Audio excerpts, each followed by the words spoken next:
Good afternoon and welcome to the 9th Metro Rail India Virtual Seminar 2020. I'm Jayshree Mendes, editor of Construction Week and your host for the day. Today we have a very esteemed panel who's going to talk about transforming India with high-speed rail network. They are going to discuss about dedicated high-speed rail network in India, the issues in development, the blending high density of private and government investment, the advancement in tracks, signaling systems, engines, compartments, why India must not delay the transformation of a nation's lifeline, and more such things. With a very esteemed panel, I would like to now introduce my panel. The moderator for the day, your moderator for the day will be Rajaji Meshram, partner from Ernst & Young, EY. He is joined with other esteemed panelists like H.K. Raghu, Executive Director, Urban Transport and High Speed, RDSO, Nalinaksh Vyas, Chairman, Technology Mission for Indian Railways, Ministry of Railways, Government of India, Mr. Amitabh Banerjee, Managing Director, IRFC, Mr. Ashutosh Vasant, Director, POM Railtel, Ministry of Railways, Ved Prakash Dudeja, Vice Chairman, Rail Land Development Authority, RLDA. We will also be joined by Navneet Kaushik, Director Systems, National Capital Region Transport Corporation, a little later on in the afternoon. Over to you, Mr. Meshram. The stage is yours. Thank you. And a very good afternoon to the esteemed panel. I would want to thank the organizers for giving me this opportunity. I'm an ex-railwayman myself, and the role that the railways has played in this COVID pandemic crisis has been a stellar one. And while the future, what it holds, is something that everybody is kind of coming out with predictions with, one thing is very clear, that the railways played a stellar role during the pandemic and will continue to do that. And in that journey of the role that railways will play in our country, the topic that we are going to discuss today with this esteemed panel is a very relevant one, and that is transforming India with high-speed rail network. And I think what I'm looking forward to is a very, very in-depth discussion, because we have people who have in-depth knowledge on each of their areas, and I'm looking forward to that discussion. The way I'll do it is that I will pose a question to each one of the panelists in turn, and then we will have their considered opinion on those questions. And I hope we have a very involved and a very deep discussion on the topics. So let me start with Mr. Ved Prakash Dudeja, who is the Vice Chairman of RLDA. So, sir, my question to you is that if you look at high-speed railway or any railway, it always starts at the station.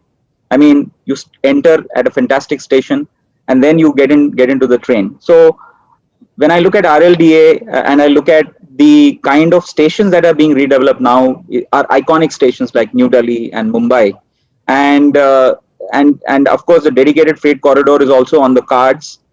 So what is the plan of RLDA, and what is the vision for all these two stations in two large metros of our country?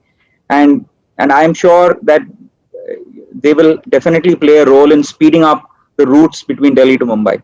So your ideas or your views on the vision of RLDA on developing these two iconic stations. Thank you, Meshram. In fact, RLDA is into redevelopment of about 62 stations. New Delhi is being developed by RLDA. It's of course an iconic station, and it's very important for the country. And in fact, we are getting queries from global players. So it is going to be a destination station in coming times. What we have seen in New Delhi, some of you might have visited New Delhi station, its approaches are very, very congested. So first, our primary focus is on the improvement of its approaches. We'll be having a good network of roads all around the station, so that when we approach the station, it should be a seamless flow into the station. Then we will have a separate departure and arrival lounges separate, and just like an airport, it will have a huge area over the tracks where people can have can relax, and then there will be F&B and there will be shopping within the station. In addition to that, we will be developing a lot of commercial space around the station. Then we will have a street which will be dedicated to only non-motorized vehicles like cycles and pedestrians only. From stations, people can walk down to the Connaught Place through a street called Window of India.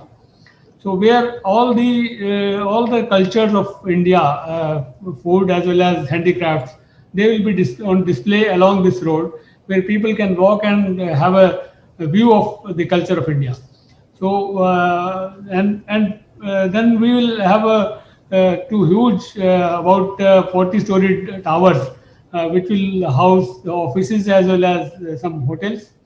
All our railway offices will be relocated in the nearby areas, and we are aiming at an integrated planning of the entire area around Delhi, around New Delhi station, including Basant Lane colony, including the Panchkuya Road colony and Chelmsford Road colony, entire area including Karnal Singh Stadium. So it will be an integrated township kind of thing. Station will be taken up in first phase, and then the remaining real estate will be taken up as a second phase. So this is about New Delhi.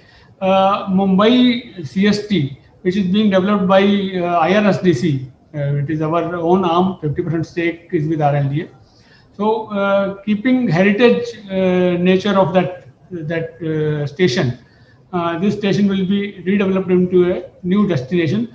As you know, about 500,000 passengers they approach this station of Mumbai CST daily. So with that kind of footfall, the commercial space, there is a lot of scope for development of commercial space around that station. So we are working on both the stations, and RFQs have been invited for both these stations. In addition, about total 50 stations we have targeted in our first priority list, which are being monitored right at the apex level in the Government of India. We have got an empowered group of secretaries who are steering this entire station development program. The group of secretaries is headed by CEO Niti Aayog, and Secretary of Department of Expenditure, Department of Economic Affairs, and Secretary of Ministry of Urban Development, and plus our CEO of Ministry of Railways. They are the members of this group, and with their blessings and with their guidance, I think we are going in the right direction. We have already opened RFQs for 8 stations, 4 by RLD and 4 by IRSDC. And this station development program is right on track as of now.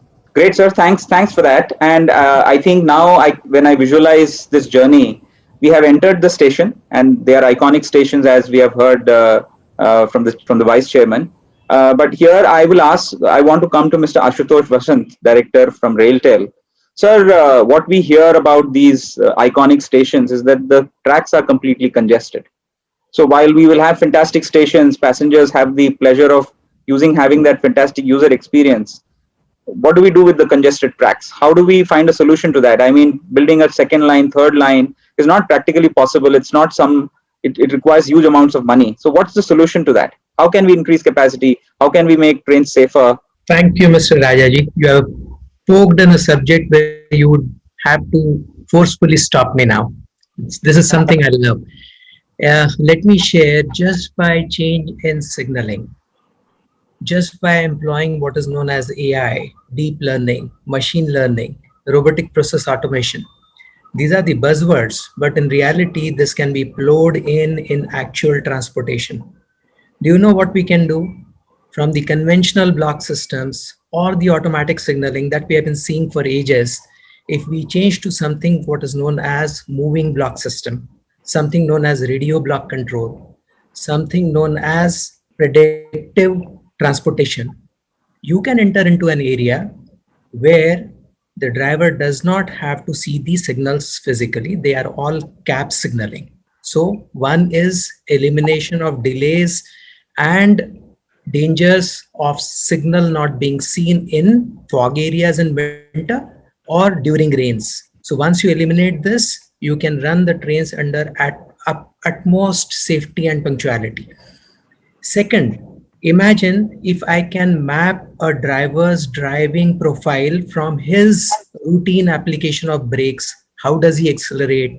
How does he react to temporary or permanent speed restrictions? If I'm able to monitor all this, use AI, and based on driver's driving profile, length of train, load of train, actual dynamic braking distance of that formation, the horsepower to trailing load, all these parameters taking into account, and what is the number of trains to be put through and what is the headway, if I can all key in into a system and run what is known as currently known as ETCS level 3, which is under experimentation, where you have no trackside elements, everything is on radio block control.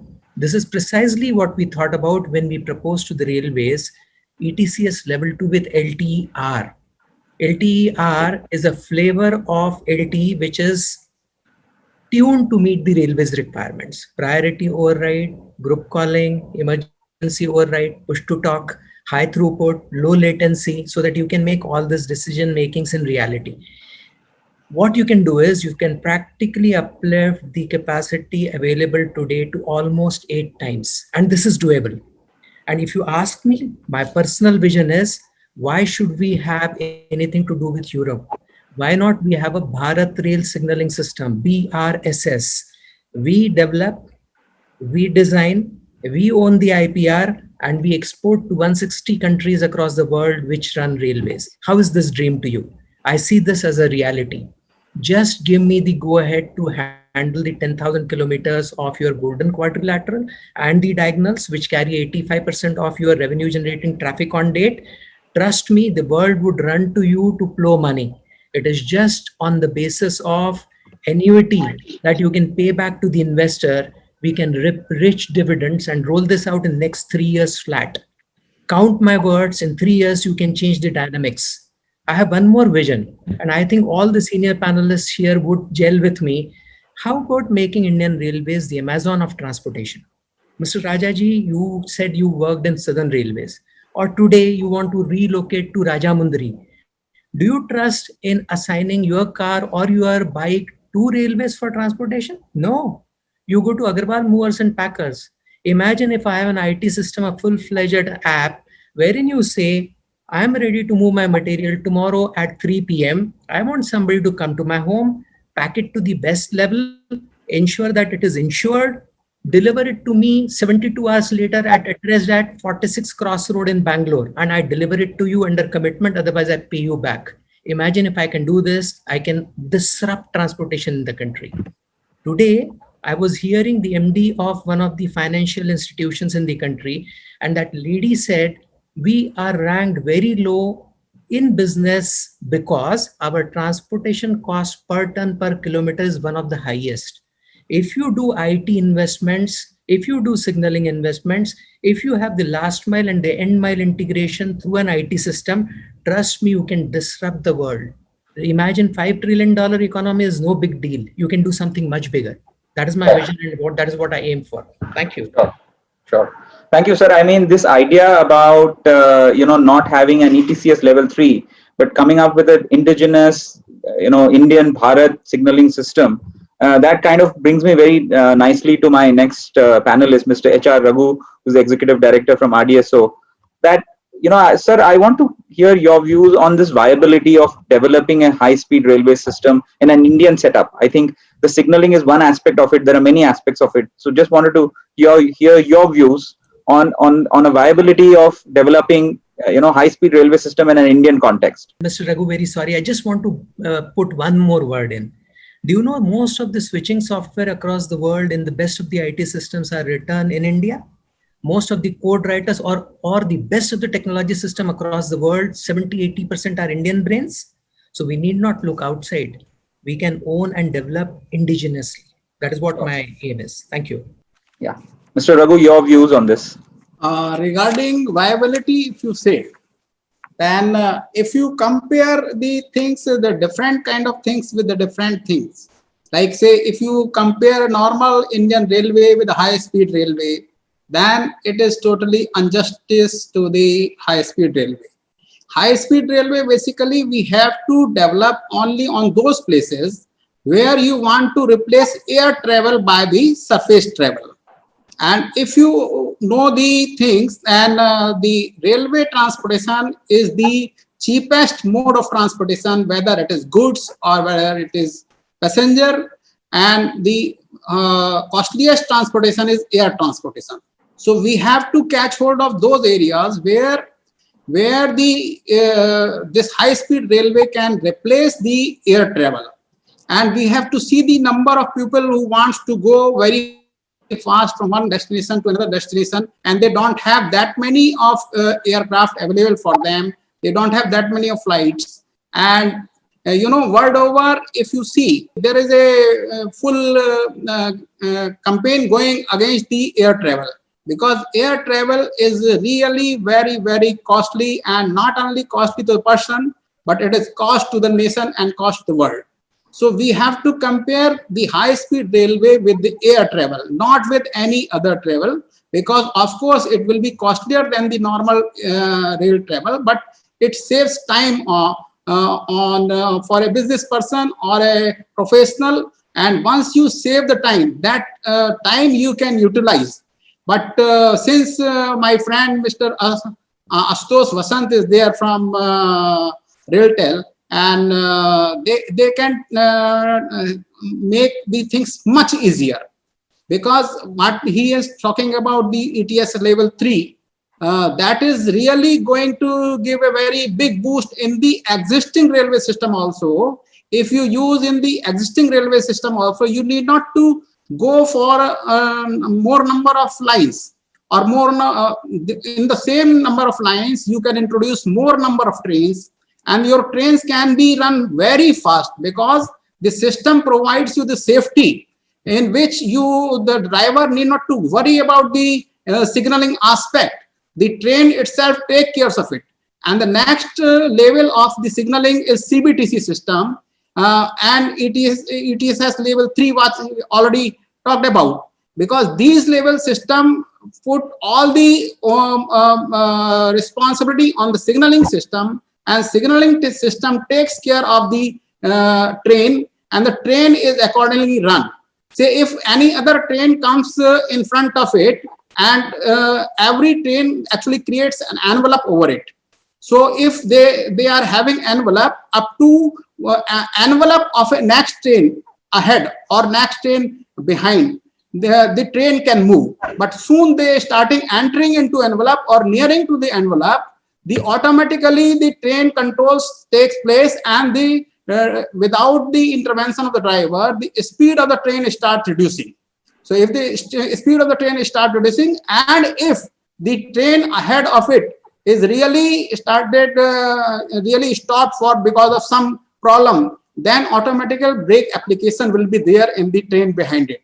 So this is very safe system, and number of train can be introduced. It's very viable in the Indian railway system also. But if we say the high speed, what we are calling about the high speed, let us differentiate between the normal, what is known as the high speed. Really high speed means, if we go by definition, the real high speed is 300 kmph and above. And other high speed which we are talking about is known as semi-high speed. So at present we are having about 5 studies done over Indian continent, in which you see that Mumbai-Ahmedabad study is already over, and the work is also been awarded just yesterday to Messrs L&T for its C4 stretch, which is about 44.66% of the main line, and it is at the cost of 24,985 crores. So work is going on because this is very, very cheap to the nation and very, very cheap to the world. Because you are comparing two things. If you compare the air travel and you compare the high-speed rail travel, then high-speed rail always give you economy. And not only economy, it saves a lot of your resources of the nation and the world. Thank you. Thank you. So, sir, actually what you said is kind of triggering me very automatically to go to Mr. Nalinaksh Vyas, who is the chairman of the Technology Mission for Railways. So while we are thinking of this indigenous technology and developing, high speed, semi high speed. Should we be thinking in that direction, or should we be looking at even technologies like Hyperloop? Is it something that is an opportunity for us to leapfrog into what is available in the world? So, from your unique vantage point as the chairman of the technology mission of the railways, I'll be keen to listen to your opinion on this point. Thank you for having me here. I'm actually the odd man out because I don't belong to the railways. But you can also call me an unpaid employee of Indian Railways because I've been associated as the technology mission, the earlier avatar of technology mission, which was called the Technology Mission for Railway Safety, and now this TMIR. I'm actually a professor of mechanical engineering at IIT Kanpur for God knows how many years.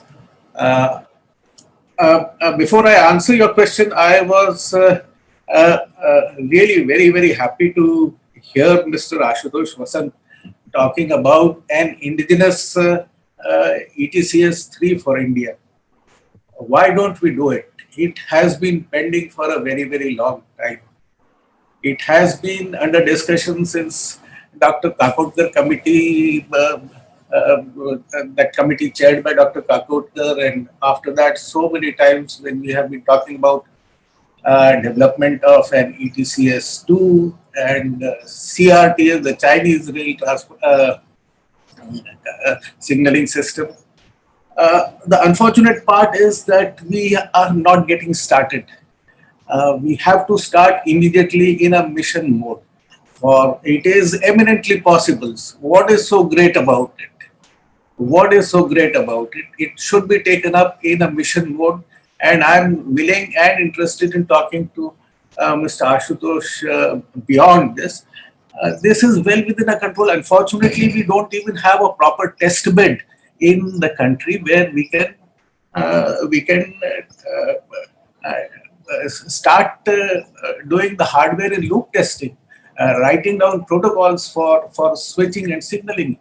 When we can control our satellite, which is going up to Mars, we can control our Mangalyaan sitting from a station in Bangalore.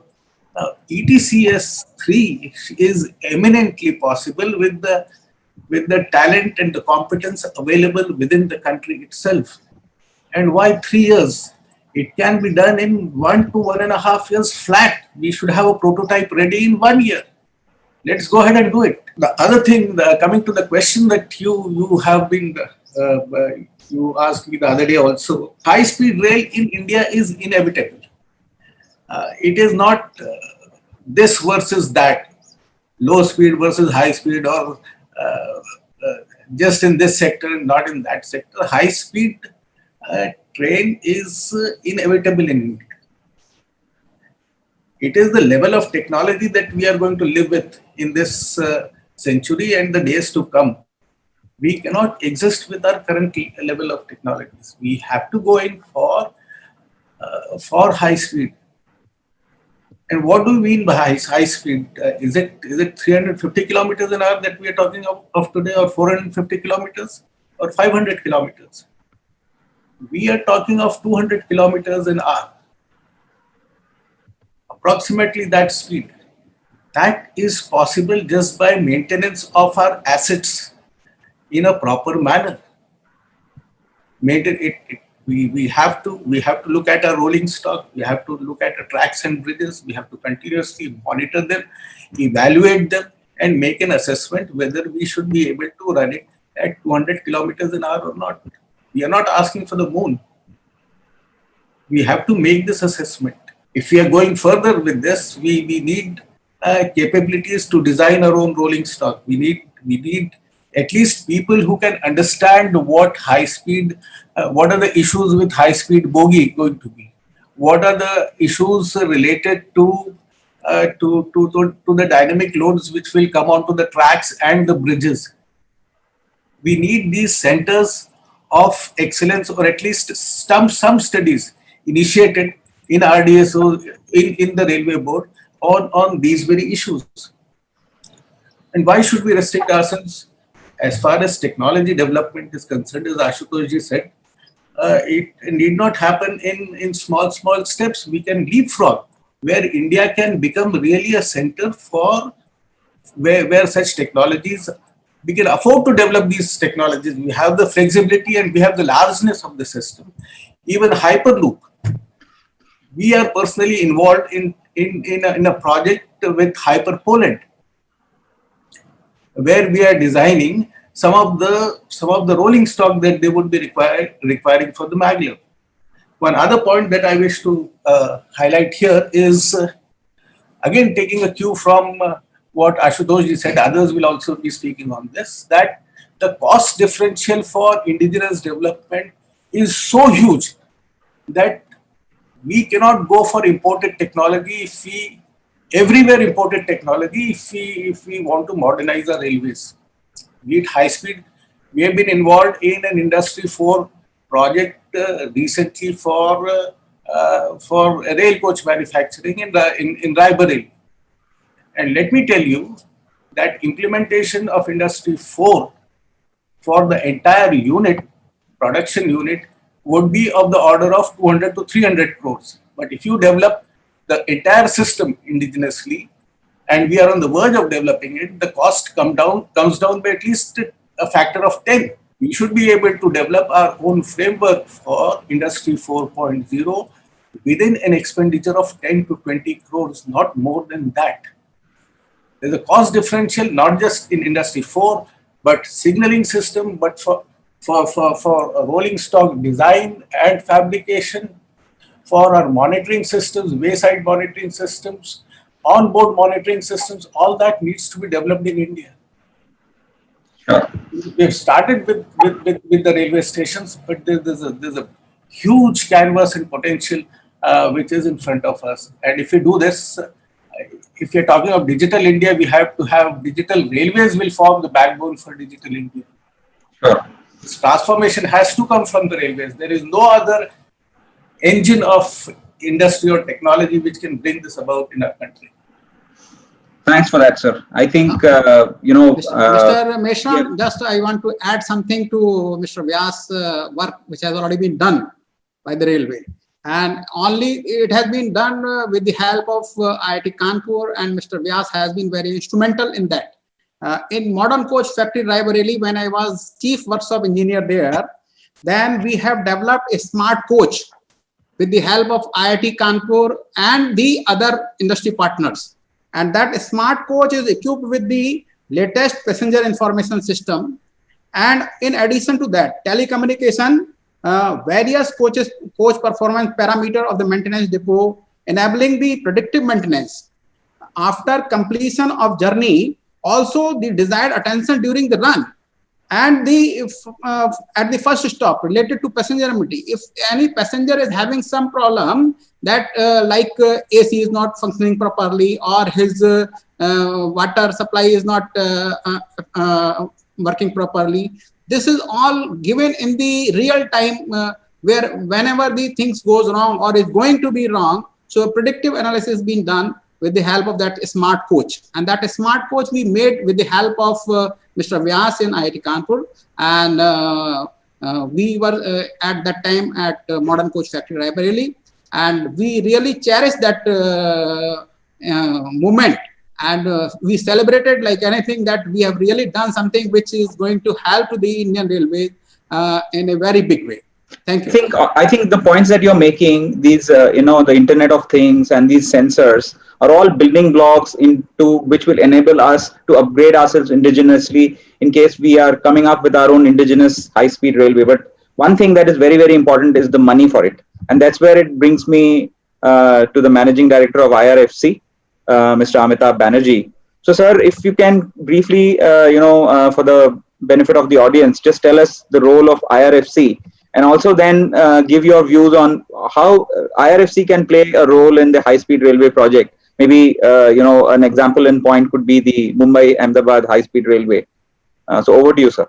Thank you very much for having me in your show. Indian Railway Finance Corporation, it was set up way back in 1986 as an extended borrowing arm of Ministry of Railways. This was basically with a view to funding the extra budgetary resources of Ministry of Railways IRFC mobilizes funds from both domestic as well as offshore markets by way of tax-free and taxable bonds, by way of rupee term loans from financial institutions, banks, and external commercial borrowings.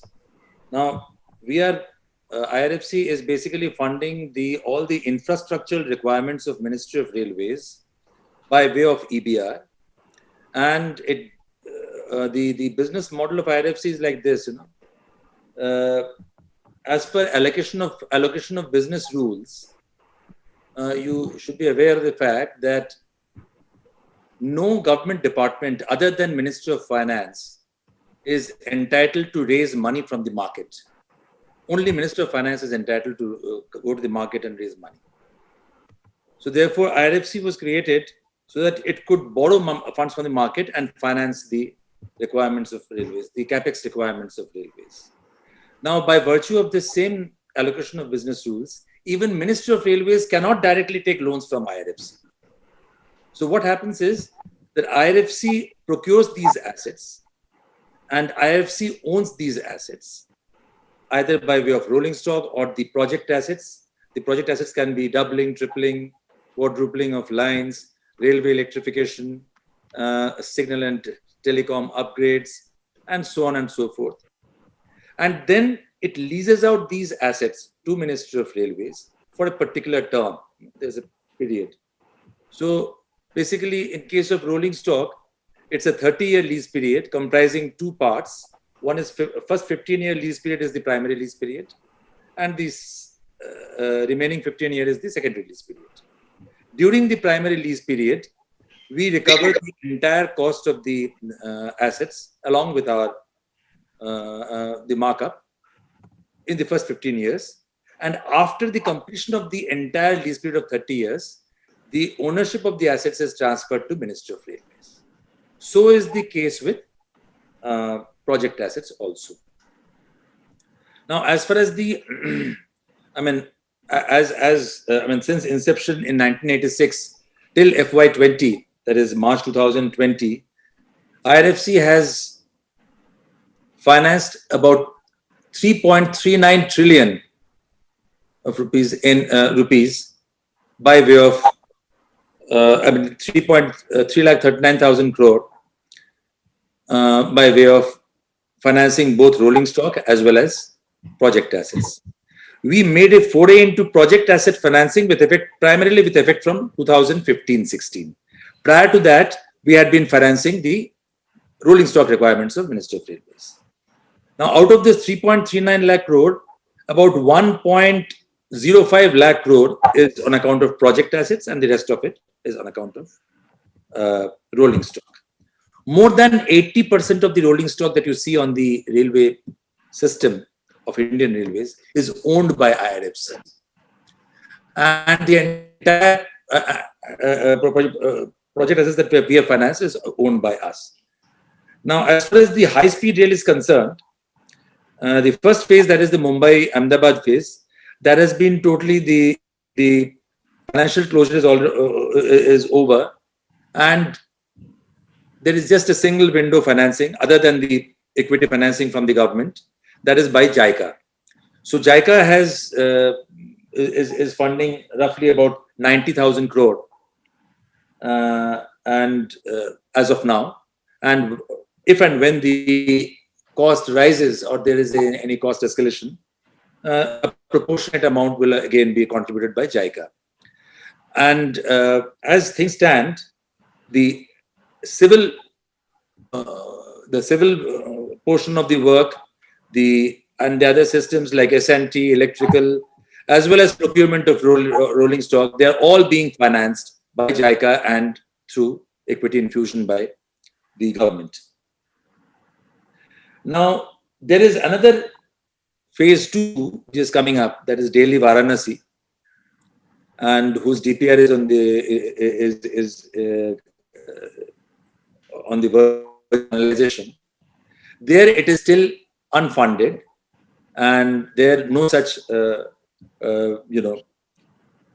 financing terms have been finalized. So there IRFC can step in by way of either by way of financing the rolling stock requirements or the project construction requirements. As far as the terms of reference of IRFC is concerned, we are open to financing any sector that has a forward and or backward linkage with the railway sector. As of now, we are wholly owned by Government of India, and shortly in this financial year, and most probably in this calendar year, we will be going public by way of IPO. There would be an offer for sale of about 5% from Government of India and 10% fresh issuance of shares. So that would come to about 15% of the of the share capital would be divested, and in course of next 3 years, 25% would be divested by Government of India. So once we go public, there would be divergence and there would be diversification of our business areas, and we shall be, as of now, more than 95% of funding is to Minister of Railways, and there is 5% is to the railway PSUs like RVNL or IRCON that we are giving loan to. Thanks for that, sir. I think the fact that Delhi to Varanasi is also under consideration is also kind of very exciting for our country. So, sir, I'll come back to Mr. Ved Prakash Dudeja. And the thought in my mind, sir, is that really the country which has built milestones and set the standards in high-speed rail is China. And within just a span of 10 years, it has got the largest high-speed railway network in the world. And so in your experience, and if you have had any exposure to China, could you share what are the best practices from there that we can take, especially from a perspective of stations? Is there something different that they have done? Could you share your experience and your thoughts? Yeah, in China, what they have done, like we visited the Shanghai Beijing high speed last about 6-7 years back. What they have done is they are at a distance of about 1 hour journey, about 250 to 300 kilometers. They have developed a huge urban center, which is a satellite to the main centers like Shanghai and like Beijing. So, in coming times, India needs a lot of urbanization, and existing cities are already congested, and we have to expand. So, it will be a very good thing to do to have greenfield urban centers, which are new and which can be connected to the nerve centers of the country within a journey of 1 hour, so that means the people live there, work there, and they can connect to the main centers by high speed. And this, if you have experience of the metros as well as rapid rail corridors and plus high speed corridors, none of these corridors are sustainable financially if we talk in terms of capex. OPEX, many of these modes are able to generate by self-sustaining modes, but capex is very, very difficult to generate from the operations itself. So real estate development along the corridor is the key to financing these corridors. When we go for loans and for debts, ultimately we have to pay back. And over a period of time, these real estate centers, these new urban centers, can develop into huge markets, and they can generate resources which can repay the loans which we take at the time of construction of these high-speed corridors. I think that is the very big lesson which China can give to us, and we can learn from them. Thank you, sir. So I'll once we produce these very high standard and a very large amount of service level kind of facilities, the traveling passengers will also become more demanding. So I'll come back to Mr. Ashutosh Vasant, that what's your view on what other services can we provide in these swanky high-speed trains that we are aiming for? What else can be done? I mean, the innovation, of course, has to start from Indian Railways first and then upgrade ourselves and then plan for the future. So what are those things that can be done, to enhance the kind of experience, passenger experience, as he or she travels on the train? Thank you, Mr. Rajaji. In fact, I would want the ears of all the panelists and more so Vyas sir. What idea Ved Prakash sir just now spoke about is exactly what I have been talking about for more than 5 years now. You would see a lot of videos, lot of papers on it. Mr. Rajaji, I would only take a minute for this. Do you know, we need urgently distributed development of economy in the country to solve your all major problems which are inflicting us today. You have falling GDP, you have failing employment standards, failing businesses, problem of migrant labor, maddening pollution and congestion in metros. All these 5 problems can be sorted in one magic wand. Do you know what it is? You have to create distributed development of economy across the country so that people don't run to just 4 metros or 4 mini metros for employment opportunities. If I can sit in Amarkantak, Jagdalpur, Chirmiri, Kundagaon and do my job to my satisfaction within the natural habitats in which I'm there, why would I leave my family there and come and slog in a metro in a rented accommodation as a migrant labor? Can you get me? One simple way to handle this. You have 350 CPSUs in the country. 174 of them consistently profitable, creating 3 lakh crore cash surplus every annum. Check the stats. Now, if I just move the top 100 CPSUs, only the CMD and functional directors to one new smart city. I'm not talking about brownfield. Just pick up a new smart city. Push only the CMD and functional director with their bags to be seen tomorrow morning and functioning in that city. Trust me, what happens? The vendor partner ecosystem which deals and survives with that PSU, like Coal India, gives every year hundreds of crores worth of orders for conveyor belts and tires for their earth moving equipments. They all run with the CMD and functional directors to a greenfield city. Once you have a paying population in a new city, your education, entertainment, health, transport, everything that makes up a society booms and mushrooms because now there is a paying population. You can't just develop Delhi, Gurgaon and Noida where people travel in the morning and come back in the evening and create more mess on the roads. But if you can create such self-sustainable cities in isolation, trust me, just do this one thing and you have a magic happening in the country and all your high-speed investments become viable. Now coming back to what can you do to really reap benefits out of the investments that you're doing in all these sectors? I had proposed 2 ideas way back in 2015. One was RDN. I don't know whether how many of you know Railway Display Network, which would make Indian Railways the world's biggest advertiser. Mark my words.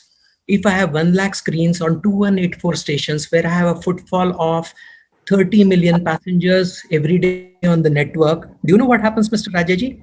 Here you cannot switch channels. If I have a double face screen, a TV in front of each coach, and I can allow you that if you want your product, like if you have a new Audi and you only want to address the premium class, if you give it in a newspaper, half of it is wasted because that's not your audience. But I can ensure that you only flash your advertisement only in front of first AC, second AC, that's all across the country. If you are doing a BD or Hammam ad, it only goes to second class general, sleeper. Targeted advertisement, focused advertisement, hyper local targeting. When I floated this idea, do you know what kind of revenues we were without a penny being invested? Every station, like the PPP model, there were investors willing to invest. The investments are in the range of 1.5 to 2 crores and the revenues minimum guaranteed promised to us were 4750 crores. What is it? 4750 crores minimum guarantee against entire Indian Railways today making only 280 crores on advertisement. Can you see the shift? Just do this. You can do a world rupture. We will be the biggest advertisers of the world. Why? At home, you can change a TV channel, but here you cannot, because this is where I show what is not shown to you till date. You show ETA on a metro. How about me showing you ETA on every station, telling you which berth you are in, showing you what's the weather en route, showing you which are the tourist stations en route. If I have a change in route, telling you in front of your screen. If you're an upgrade, telling you in front of your screen. I have a value addition, which today you depend only on the man in red, the coolie. I'm changing that dynamics. If I can do this and integrate again right from your transport, from your home to the vending machine for samosa and hot coffee, I'm disrupting the world. Now, Mr. Rajaji gets a award as a partner in E&Y. When you walk to the station, my screens congratulate you. You would pay me for that. I can do this kind of activities. I had 21 innovations built in. If you allow me to do this, I would rupture the world. This is what you can make Indian Railways the biggest advertiser of the world. The second, when you are in train, your mindset, heart set, and soul set is with me for 8 hours plus on an average. Unlike a flight where you are hardly 30-40 minutes, rest of the time is in safety announcements. But when you are in a long distance train, in 8 to 10 hours of average dwelling, if I can capture your complete scope, whether your e-education, your entertainment, your stock trading, you have to do with any infotainment, I provide you a continuous access. You are willing to pay me. We floated an idea called content on demand. And you would be astonished to know the kind of minimum guaranteed revenues that we were promised. So these are some creative ideas. If we gel with them, we can make all our investments viable. It's just a question of ideation, just a question of the right people at the right place, allowed to do the right things. That's all. Nothing else is needed. Thank you. Thanks for that answer, sir. I think what you were saying has triggered the other topic, which is I think very popular these days, which is actually the private trains, the introduction of 150 private trains. And here I would want to come back to the MD of IRFC, Mr. Amitabh Banerjee. Sir, what role can IRFC play in this entire private trains initiative? So, as a matter of fact, I have already got the information from. We were still at the nascent stage. The entire operation will be starting from FY24. That is starting from April 23 onward. There are now the pre-bid stage is there, and many of the private operators, the potential private operators, they have already approached IRFC for funding of their rolling stock requirement, and we are absolutely open to it. And I have had discussions with Ministry of Railways also to this effect, and we shall definitely be eager to finance the private operators if they wish so. And it seems that they are inclined to approach IRFC for the major portion of their requirement of funds for the purpose of funding their rolling stock requirements. And I think that's primarily because of the fact that IRFC is at present commanding the best price in the market, primarily because of the fact that we are having AAA rating from all the domestic credit rating agencies, CRISIL, ICRA, and CARE. And we have a credit rating equivalent to the credit rating of the sovereign from all the three major credit rating agencies, that is Moody's, Standard & Poor's, and Fitch. And even the Japanese credit rating agency have also rated us at par with that of the Government of India, sovereign. So we are at present, when we go to the market for bond issuance, or when we go to the market for getting term loans from the financial institutions, or when we go offshore for external commercial borrowings by way of offshore bond issuance, or syndicated loans from the multinational multilateral agencies, we are getting the best rates possible. Recently, we raised about $1 billion in February 2020 with a $300 million, a 30-year bond issuance, which is the first bond issuance of its kind in the PSU sector. And prior to this, only Reliance had gone for a 30-year bond, RIL, and no other NBFC had gone for a 30-year bond. We got the 30-year bond issued at 3.95%. And $700 million we raised through 10-year bond at 3.249%. So which is, we have set up a new yield curve for the other NBFCs to follow in the international market. So is the case with the domestic market also. We are getting money at a cost which is about 55 to 60 basis points lower than the cost that is incurred by our peers like Power Finance Corporation or REC or NHAI. So that way IRFC is leading the race as far as cost of financing is concerned. And we are passing on the benefit to the Ministry of Railways. So once the private operators, they approach us, naturally they'll also be getting the benefit of a very low cost financing. It will be good for us also in the sense that once we go public, we need to diversify our lending portfolio. So that will be a positive for us as the private operators are concerned. Thanks for that, sir. Actually, the logical extension that one makes when you look at private trains, and what you visualize is that looking at the focus on Atmanirbhar Bharat, all these private trains, a majority of them, we would want them to be manufactured in our own country. And that brings me to Mr. Nalinaksh, sir. You had briefly mentioned a little bit about Industry 4.0, but I would want to kind of request if you could elaborate on that, because when I look at the statistics and I look at the exports of India in the railway sector, is actually very minuscule vis-a-vis the exports of India in the automotive sector. And there could be multiple reasons for that. Today, the exports are mainly on letters of credit to our neighboring countries.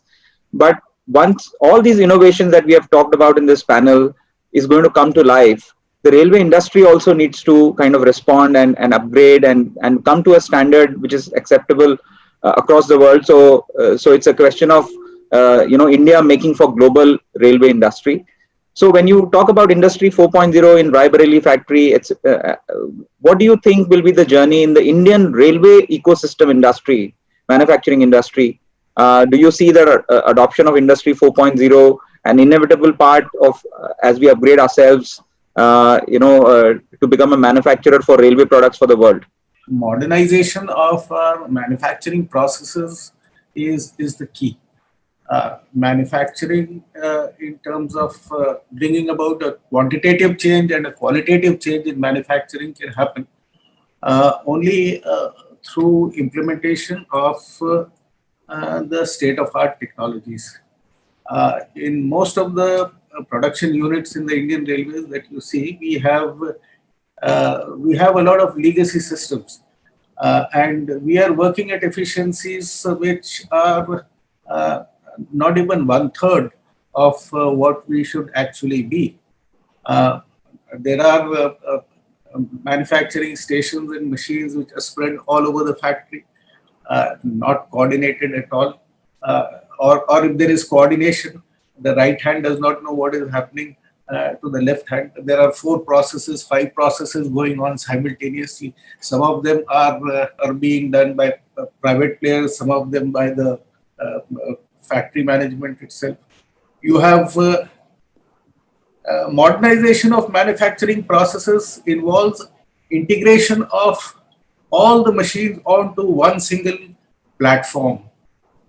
The machines need to start talking to each other. The IT systems also that you have been talking about, Ashutosh ji, you have a system which is talking only to itself. You will have a sensor system which is talking only to itself because it has come from vendor X. You have another air conditioning system which has come from vendor Y. It does not talk to onboard diagnostics. It does not talk to the trains. The train systems do not talk to the station system, platform systems. So there is need to build a platform where all the hardware that we have can behave like plug and play systems, and that is true for our manufacturing units as well as the rolling stock and the signaling system everywhere.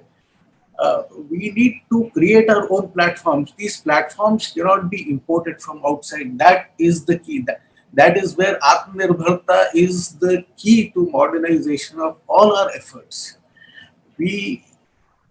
Whatever technology that we bring in from outside, we need to put in a lot of indigenous effort also to integrate it. Nobody is going to provide this integrated platform to us.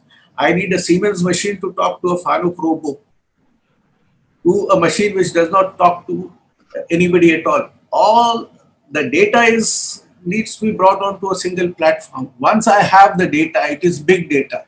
Once I have the big data, I can do whatever I wish with that data.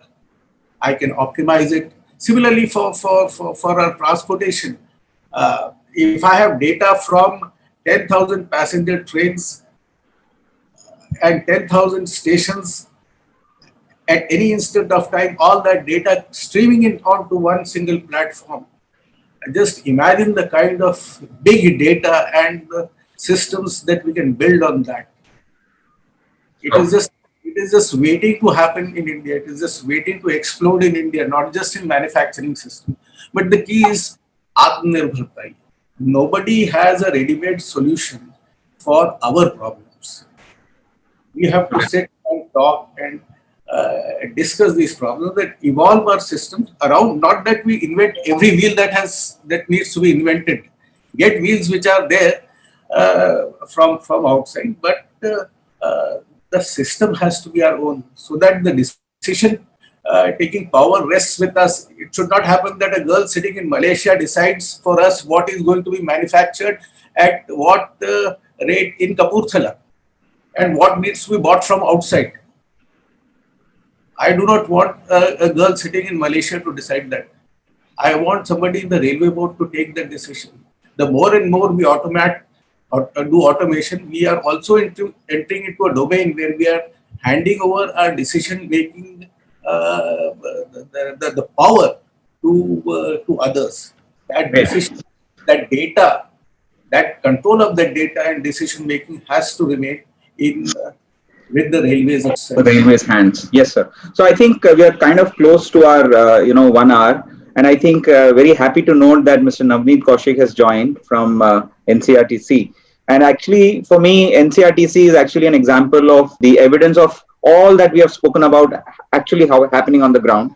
It's a very innovative system which is happening, a regional rapid transportation system, which is being built for the first time in our country. It's a semi-high speed system.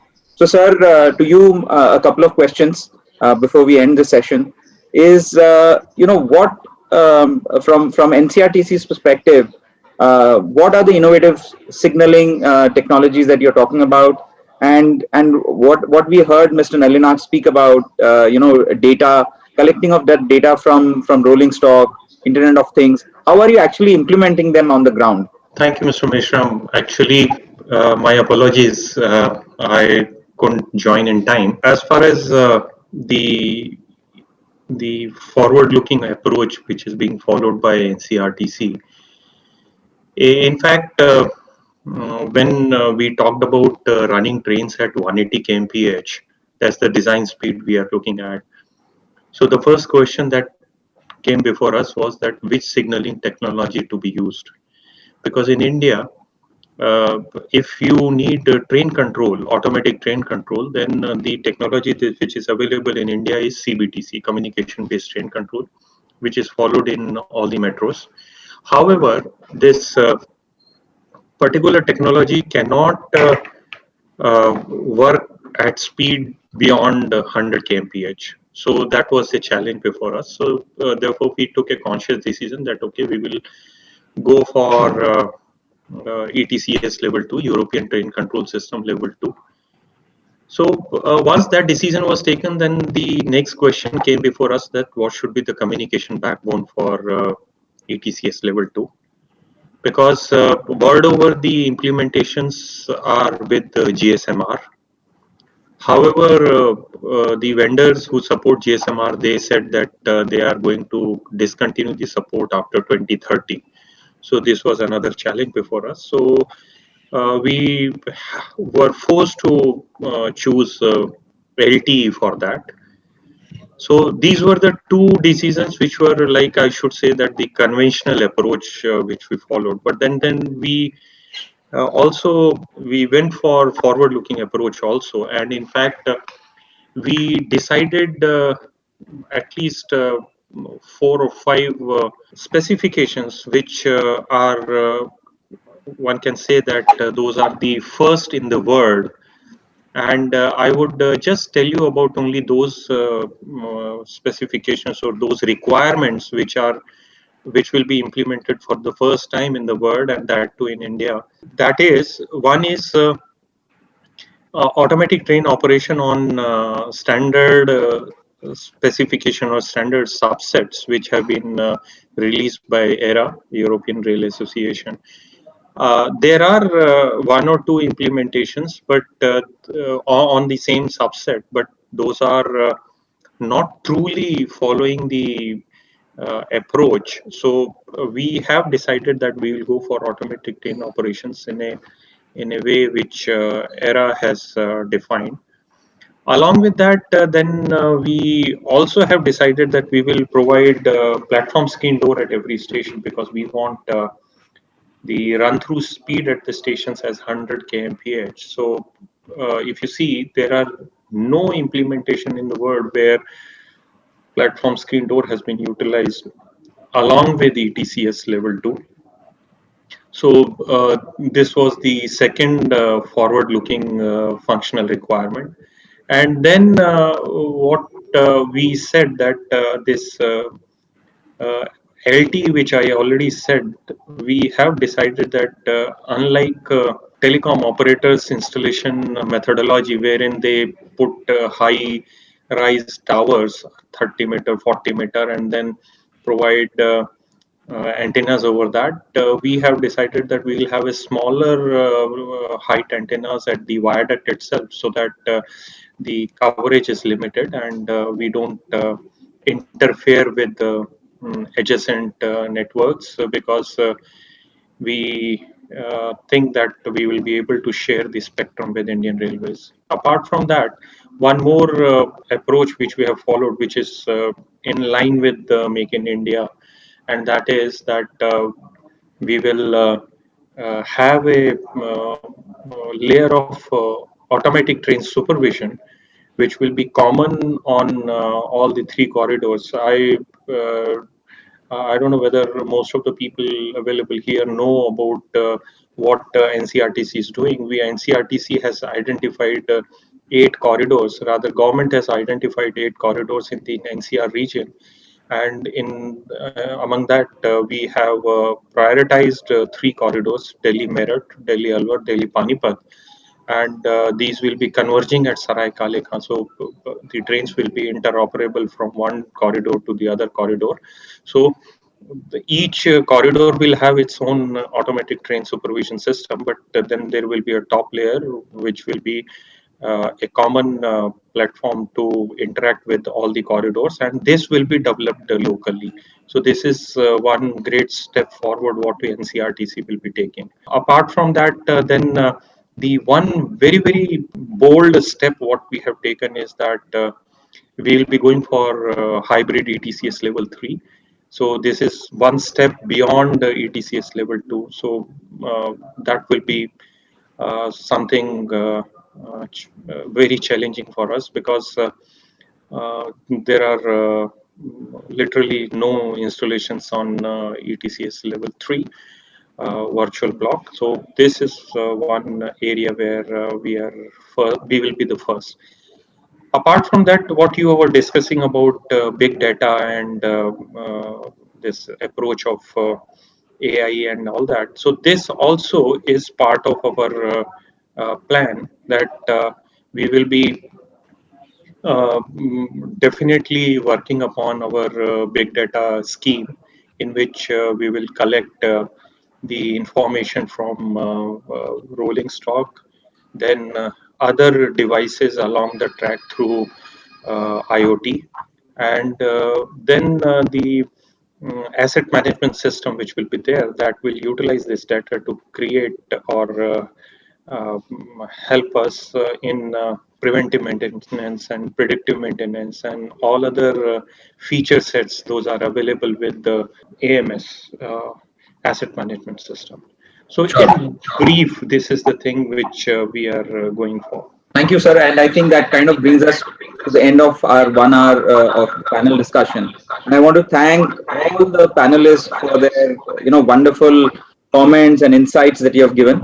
And with that, I would want to hand it over back to Rohan Patel. Thank you so much. I see Mr. Asutosh sir would like to say something. Okay. Please, sir. I wanted to say that the investments that we propose in LTR, that I was talking about ETCS level 3 and LTR across the Golden Quadrilateral, we in fact intend creating the country's first PPDR network.